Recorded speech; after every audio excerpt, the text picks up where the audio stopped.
मोहतरम सामीन, अस्सलामु अलैकुम वरहमतुल्लाहि वबरकातुह। इस बार हम आपके लिए पेश कर रहे हैं क़िससुल अंबिया। चुनाचे अब हम आपको इदरीस अलैहिस्सलाम के बारे में बताते हैं। एक हदीस में है कि आदम और शीस अलैहिस्सलाम के बाद इदरीस अलैहिस्सलाम पहले नबी हैं। एक दूसरी हदीस में है कि इदरीस अलैहिस्सलाम पहले नबी हैं जिन्होंने कलम के जरिए लिखा और लोगों को किताबत सिखाई।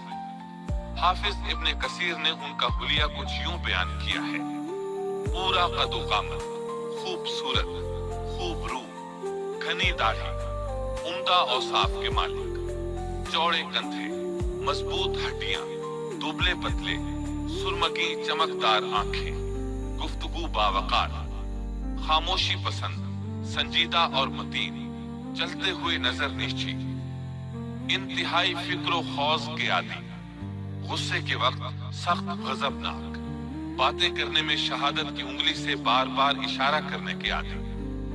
इदरीस अलैहिस्सलाम शीस अलैहिस्सलाम की शरीयत पर अमल पैरा रहे। चूंकि इदरीस अलैहिस्सलाम रसूल भी थे, इसलिए अल्लाह की तरफ से मुस्तकिल उन पर शरीयत नाजिल हुई, जिसकी तशरीह व तफसीर करके लोगों को अहकाम इलाही से आगाह फरमाते। इदरीस अलैहिस्सलाम ने जब देखा कि मुफसिदीन ईमान वालों पर जुल्म व ज्यादती कर रहे हैं, उनका फसाद बढ़ता जा रहा है और समझाने के बावजूद ये लोग बाज नहीं आ रहे, उन्होंने अपने पैरोकारों को जिहाद का हुक्म दिया। इदरीस अलैहिस्सलाम पहले शख्स हैं जिन्होंने अल्लाह के रास्ते में जिहाद किया, गनीमतें हासिल की और दुश्मनों को कैदी बनाया। लेकिन गनीमतें और कैदी उनके लिए हलाल नहीं थे। रसूलुल्लाह सल्लल्लाहु अलैहि वसल्लम पहले रसूल हैं जिनके लिए गनीमतें हलाल की गईं। लेकिन ये बात यकीनी है कि जिहाद सबसे पहले इदरीस अलैहिस्सलाम ने किया। उन्होंने जिहाद के लिए सबसे पहले एक लश्कर तैयार किया, फिर उस लश्कर को दो हिस्सों में तकसीम किया। एक हिस्सा प्यादों पर मुश्तमिल था, दूसरा सवारों पर। चुनाचे भरपूर तैयारी के बाद इदरीस अलैहिस्सलाम ने काबिल की कौम पर चढ़ाई कर दी। हक व बातिल के दरमियान जबरदस्त मार्के हुए। आखिरकार इदरीस अलैहिस्सलाम ने उन्हें घुटने टेकने पर मजबूर कर दिया। उनका बहुत सा माल व असबाब लूट लिया और लोगों को कैदी बना लिया। अल्लाह ताला ने इन तमाम बातों का जिक्र नहीं फरमाया, बल्कि अल्लाह ने उनकी सीरत के बारे में अपनी किताब कुरान मजीद में इशारतन जिक्र फरमाया है। मसलन सूरह मरियम आयात 56 और 57 में इरशाद होता है, और इस किताब में इदरीस का भी जिक्र कर, वो भी नेक किरदार नबी थे, हमने उन्हें बुलंद मकाम पर उठाया। उनके बुलंद मर्तबे के बारे में बुखारी और मुस्लिम में हदीस मौजूद है कि नबी करीम सल्लल्लाहु अलैहि वसल्लम ने फरमाया, मैंने मेराज की रात चौथे आसमान पर इदरीस अलैहिस्सलाम से मुलाकात की। वो चौथे आसमान पर बुलंद मकाम पर फाइज थे। इब्ने जरीर ने एक रिवायत बयान की है। वो रिवायत इस बात की वजाहत करती है कि अल्लाह ताला के इरशाद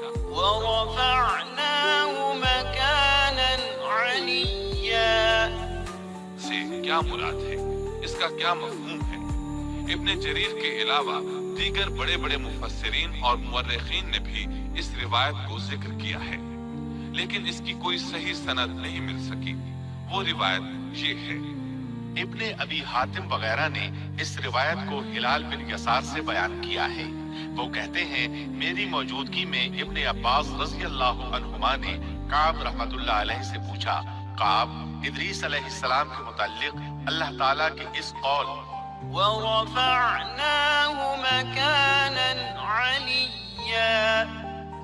हमने उन्हें बुलंद मकाम पर उठा लिया का क्या मतलब है?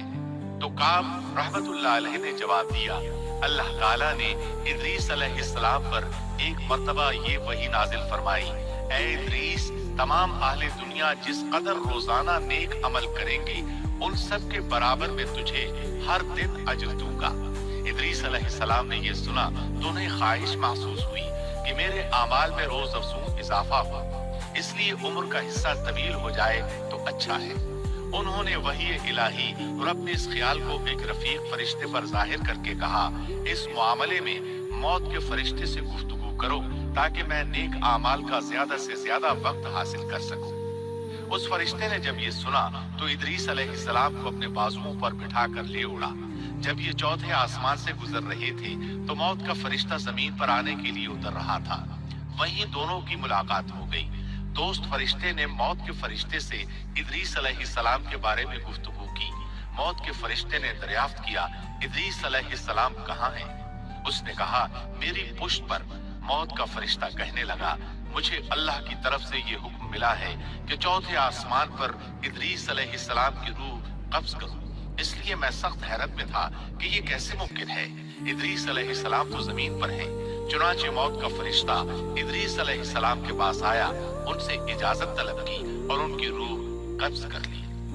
انبیاء کو یہ امتیاز حاصل ہے کہ فرشتہ ان کی اجازت کے بغیر ان کی روح قبض نہیں کر سکتا، اور رسول اللہ صلی اللہ علیہ وسلم کو تو یہ اختیار دیا گیا کہ آپ دنیا میں مزید رہنا پسند کریں تو رہ سکتے ہیں، یا پھر رفیق اعلیٰ کی رفاقت کو پسند کر لیں۔ آپ نے رفیق اعلیٰ کی رفاقت کو پسند فرمایا۔ اس طرح ادریس علیہ السلام کی روح چوتھے آسمان پر قبض کی گئی۔ انہیں بھی عیسیٰ علیہ السلام کی طرح آسمان پر اٹھایا گیا۔ فرق یہ ہے کہ عیسیٰ علیہ السلام کی روح قبض نہیں کی گئی۔ یہ واقعہ نقل کر کے کعب رحمت اللہ علیہ فرماتے ہیں کہ اللہ تعالیٰ کے ارشاد وَرَفَعْنَاهُ مَكَانًا عَلِيًّا کی تفسیر یہی ہے، لیکن درست بات یہ ہے کہ یہ اسرائیلی روایت ہے۔ ادریس علیہ السلام کی وفات ہو گئی تو لوگ فساد میں اور بڑھ گئے، ان میں شر پھیل گیا، تاہم وہ توحید پر قائم رہے۔ بت پرستی کا ان میں کوئی شعور نہیں تھا۔ لوگ آدم علیہ السلام کی وفات کے 1000 سال بعد تک توحید پر قائم رہے۔ ان میں فسق و فجور ضرور تھا لیکن شرک نہیں تھا۔ اللہ تعالیٰ کے اس ارشاد كَانَ النَّاسُ أُمَّةً وَاحِدَةً دراصل لوگ ایک ہی امت تھے کا یہی مطلب ہے۔